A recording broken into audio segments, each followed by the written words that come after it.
Hey everyone, in this video I'm going to show you a step-by-step tutorial on how to trade BTC USDT on DSJ.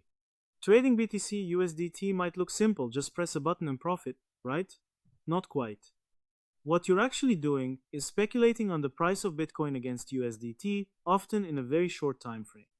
That means every click you make, especially call or put, is a high-risk decision.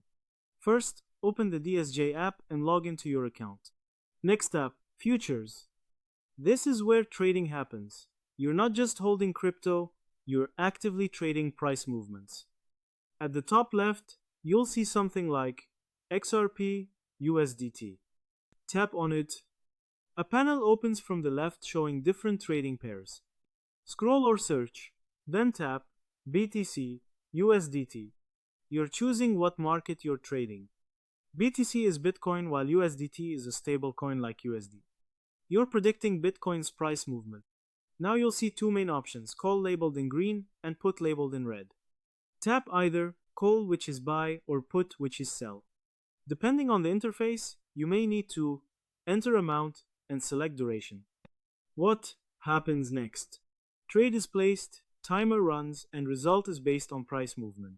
You selected BTC, USDT, predicted price direction, and entered the trade. That's a full trade execution. To summarize, trading BTC USDT on DSJ involves going to the futures section, selecting BTC USDT, choosing whether the price will go up or down using call or put, entering your trade details, and confirming the trade.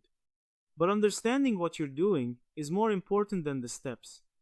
And that's how to trade BTC USDT on DSJ. The process is simple, but the risk is real. Don't just follow steps, understand the decisions you're making. Start small, stay controlled, and don't let emotions take over. Because in trading, it's not the platform that decides your outcome, it's your discipline. So that's how you do it. I hope you guys liked this video. Subscribe for more, like for more, and share for more. I hope to see you again. Goodbye.